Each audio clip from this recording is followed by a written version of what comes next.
Well, hello, 535 people. This is Dr. Keith Schubert, and we're going to start talking in this lesson time about QR factorization. Now, in order to do QR factorization, I have to introduce the idea of a projection, and in particular, an orthogonal projection. So I'm going to do a quick lecture here on orthogonal projections, or orthogonal, and then we'll talk about projections in a next little short video, and then we'll get into QR. That's kind of the outline. I'm going to try to do this as 3, maybe 4 little video lectures. So let's first talk about orthogonality. Now, when we talk about orthogonality, what we mean is that we want something that's basically 90 degrees to each other. So we want an angle, right? And we want that angle to be 90 degrees. We call these two rays here to be orthogonal to each other. And I don't care what direction they're facing. Face any old direction you want. What matters is the angle between them. What we want is 90 degrees, as most people are used to calling them. I'm going to do a little bit of a tilt at a windmill thing. Personally, I do not like the idea of degrees. And the reason is degrees were originally invented for a decent reason in ancient Babylon, which was to try to make it easy to do division. So they wanted to be able to divide up the angles that they had easily, division being an important idea for a lot of stuff, and so they said, great, let's make that easy on us. Let's make something that I can divide into 2 parts or 3 parts or 5 parts, or all these kind of divisions that we want, 10 parts easily. And so they took all those multiples together, and you end up with an easy to divide number for all of those, which is base 60. And so therefore they took their base 60 system, and if you take 6 of those, you get 360, and that gives you your circle, 360 degrees in a circle. And the Babylonians were brilliant mathematicians, and they could now divide easily, and so they charted the heavens, and they did all kinds of great stuff. And then, unfortunately, everybody picked it up. So we have 60 minutes in an hour, 60 seconds in a minute, and it just is a pain in the rear for a whole bunch of other stuff. It's great to divide. A third of an hour is 20 minutes, easy, no repeating things. Whereas, if you're using base 10, a third, and you get 3.33333, and so on. So obviously it's got certain advantages, but it's got certain disadvantages too. It just turns out that this 360 doesn't show up in any of the formulas when you start working out. We can get into things, like circumference equals 2 pi r. Things of this sort. Well, there's no 360 in here. But what does show up is, c is a natural thing, r is a natural thing, and 2 pi is actually what makes sense to use as your amount of degree. In fact, if you consider a segment of a circle, if this is r and this is r and this is the angle, if I measure this angle in other units such that when it comes all the way around, that is equal to 2 pi, then what you end up with is a system called radians. And if you measure them up where you're getting fractions of 2 pi, now that is not easy for a human being to write, I agree, but what it does is it makes the formulas make a lot of sense. Picking that particular one, it gets easy to discover things, like the area of a circle equals pi r squared. And it's related to the fact of your angle measure. So this is kind of like the natural system of how the universe was kind of built up. So it's kind of like one of those underlying parameters. So it is the natural system within our geometry of how you should measure angles. So as cool as degrees are, it actually would be better to measure in radians. Now, given that it's 2 pi around the whole circle, to get a quarter of that, it's just 2 pi divided by 4, which gives pi over 2. So really, instead of 90 degrees, we should really say that we have pi over 2 radians to be orthogonal. Now, I'm not going to be completely obscurantus on this, and you might think, oh, that's kind of weird.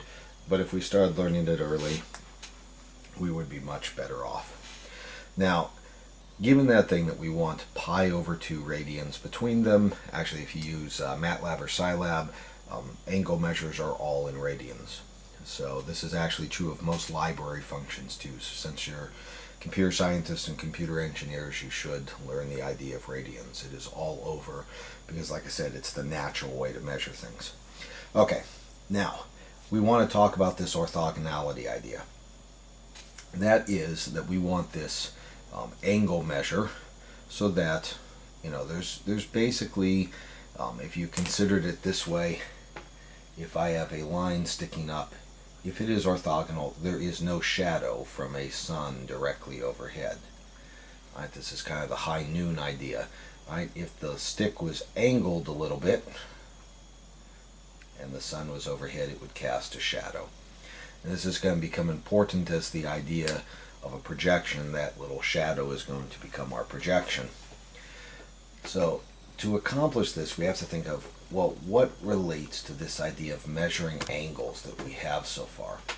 And if you remember back in class, we talked about the fact that the inner product of two things, let's call one of these to be u and the other one to be v. And we said that the inner product, u transpose times v, you could measure it a lot of different ways. One of which was we could take the sum of all the components, ui, vi, and we could sum it up over I. But we also mentioned that if we took this idea of a distance, we could take how long is u, and we could take how long is v, and we can multiply that by the cosine of the angle between them. And this is the one that's going to help us out. I mentioned this would become useful to us later on. Well, this is later on. So the angle between them, theta, becomes important. If I want to make this equal to pi over 2 radians, or 90 degrees, I stick it in here. Cosine of pi over 2, or cosine of 90 if you prefer, is equal to 0. This gives us a very neat condition, because 0 times anything is going to give you 0, so we end up with 0. If the inner product is equal to 0, then we have things that are 90 degrees or pi over 2 radians off from each other. That is our important idea. So that's how we're going to calculate things. We will use the inner product, and setting it equal to 0, we can calculate what the things must be. So that's kind of our first thought that goes on. Now we know things have to be orthogonal,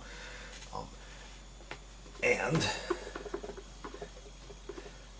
we're going to go one step further. We're going to want things to not only be orthogonal but orthonormal, because we've discovered so far that if things are normal, length 1, then we have a bunch of nice properties inside our norm. So for instance, our vector u, if we picked our vector u such that its norm was equal to 1, now in some sense it is a reasonable thing. I can multiply by it and I don't scale things, so that becomes nice to us, and so it has good numeric properties. So we're going to want to deal not just with orthogonal things, but we actually call them orthonormal. It's orthogonal and normal. So now, what does this imply for us? Well, what we want to be able to do is to pick something that does this. Now this is easy to do. I can pick, let's say I had some vector, originally some u, and I want to normalize it. All I have to do is take u and divide it by the norm of u. And now notice this is actually regular division, because norm is a scalar, and you have scalar division. You don't have vector division, but you have scalar division. So this is something I can completely do, and this is very easy. So making this normality condition, we're just going to treat as a simple thing, because it is a simple thing. And this is not a mathematical type thing. This is more computer science assignment. So keep that in mind as it goes. If you want to do it mathematically, you'd have to put like a tilde or something over it to specify that you are changing where you're moving between. Now we want to get into the idea of how do I check something is orthogonal. Well, let's say I want to make a matrix that was an orthogonal matrix. what we're saying for an orthogonal matrix is that every column, let's say I pick some matrix Q, and I want Q such that it's an orthogonal matrix. That means if I look at the columns of this, I've got Q1, Q2, all the way up to Qn, assuming it's got n columns just for the sake of argument. But what I'm saying is the length of Q is 1. That means the norm of Q1, or in general Qi, I could say, has to be equal to 1. But that means Qi transpose times Qi has to equal 1. So we want this to hold true. That gives me a normal condition. So we are making, when we talk about an orthogonal matrix, implicitly we're saying that each column has length 1. The second thing that we mean is if I've got two different indices, Qi and Qj, and I take Qi transpose times Qj, it is equal to 0. It's orthogonal if I does not equal j. And you obviously can't let I equal j because we said when I equals j it's equal to 1. Now, what does that mean? Well, if you think about these two conditions, I'm going to stick them up top for a sec.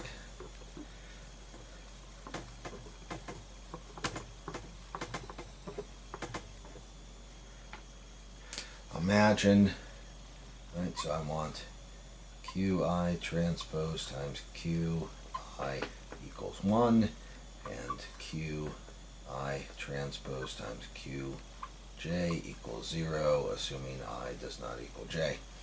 Okay. Now imagine I took Q transpose times Q. Well, Q transpose is equal to Q1, I need something a little bigger here, it's equal to Q1, Q2, all the way down to Qn. And Q, we had already just stated, was Q1, Q2, all the way out to Qn. So when I multiply these two, I get something that's full size like that. Hopefully that's all fitting. It is all fitting. Yay. Okay. So I get a full size matrix. Well, the first element, that's equal to Q1 transpose times Q1. Oh, I should actually, these are all transposed. It's a transpose, so it's transposed columns. All right, but Q1 transpose times Q1, that's just 1 by this definition. As a matter of fact, if I walk down the main diagonal, I'm going to get this element right here is just Q2 transpose times Q2, but that's equal to 1. So if I walk down the main diagonal, I get all 1s. That's kind of a nice, easy result to start off. And the second thing I get is when I take a look at off-diagonal elements, like this one here, this is Q2 transpose times Q1. Q2 transpose Q1, well, that's two different indices. If the indices are different, the result is 0. Now, all the way down, Qn transpose times Q1, that's this element. But this is Qn transpose times Q1. But Qn transpose times Q1 is 0.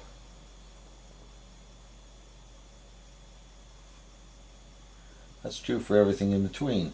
As a matter of fact, if you look at it, anything off the diagonal is going to be composed of a Qi transposed times a Qj, and they're only I equals j on the main diagonal, which means every other non-main diagonal element has to be equal to 0. Well, that means it's 1 on the main diagonal, 0 everywhere else. That means Q transpose times Q is the identity matrix. Now, that's kind of cool because for something, if I have two matrices,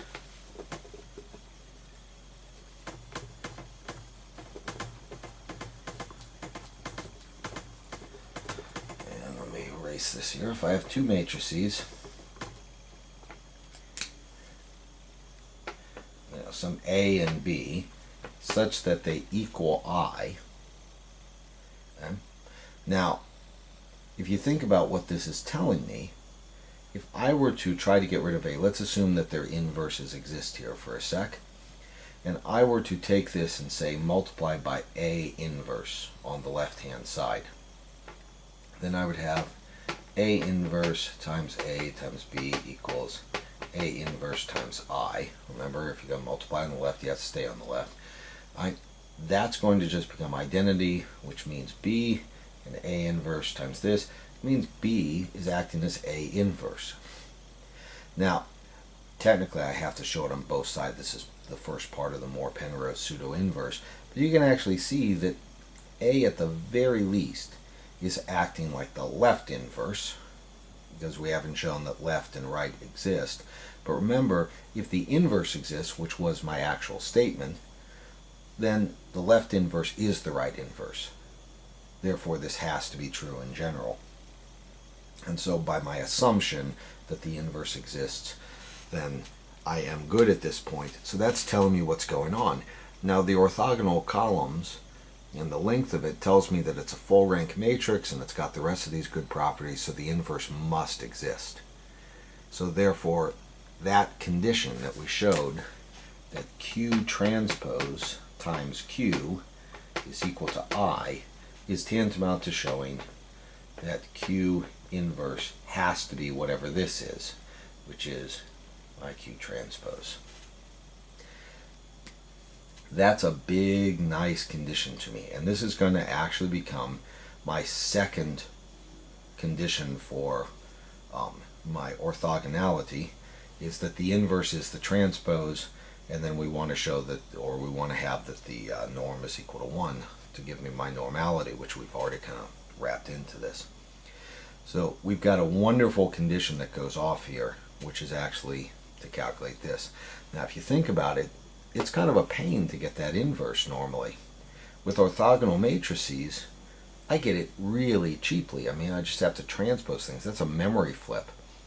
Now, even nicer, I don't even actually technically have to do a memory flip if I'm trying to deal with the matrix Q. Alright, so I'm doing a lookup of Q. I've got Q, row, column. That's for Q. If I just access flipping the rows and columns, I can just access it by column, row. I just flip the indices, which one's measuring what, and I have Q transpose. Right, that's the same as Q transpose of row column. So that's kind of a neat, easy way to do it, so I don't actually have to do the memory transfers. So this gives us at least the initial parts of it. Now, what have we shown so far? Well, we've shown this idea that orthogonality has to do with measuring two lines that are perpendicular to each other. And we said perpendicular is the idea of 90 degrees, or even better, right? We want to get to this idea of radians, pi over 2 radians. So that's the angle measure. We showed that angle measure is related by the inner product. When the inner product is 0, this must hold. We said well, it would also be really nice if in every other condition the length was 1. That would give us a really beautiful thing, the orthonormal, and therefore we showed that that comes up with this condition that the inverse must equal to its transpose, and we'd like the length of the matrix to be 1 in whatever norm sense we are measuring on, usually the 2 norm here. So that gives us our conditions for what we mean by orthogonality. So we will often pull this out just by showing 2 conditions. Sometimes people specifically call it orthonormal, but usually we just say that orthogonality is such that Q transpose equals Q inverse, and the length of Q is equal to 1. And that is what we want to specify for orthogonality. Now that doesn't seem like it would be required at first, but we've already just shown through this video that this must be the case. If at the end of this you're not sure why that is the case, rewatch the video. Watch it a few times, you can see we developed this has to hold. So that gives you enough of orthogonality that we can use it. Whenever we say it, those are the ideas you want to do. The other implication that we said is we're going to check it by checking, a U transpose times V equals 0. That checks an individual column being orthogonal, and we can then just check, if we're dealing with U, we can then check is the norm of U equal to 1. This is kind of doing it a column by column or individual vector way. This is whole matrices. So that gives you the conditions we need for orthogonality. So we will sign off at this point and go on next time to take a look at the idea of how do we build a projection.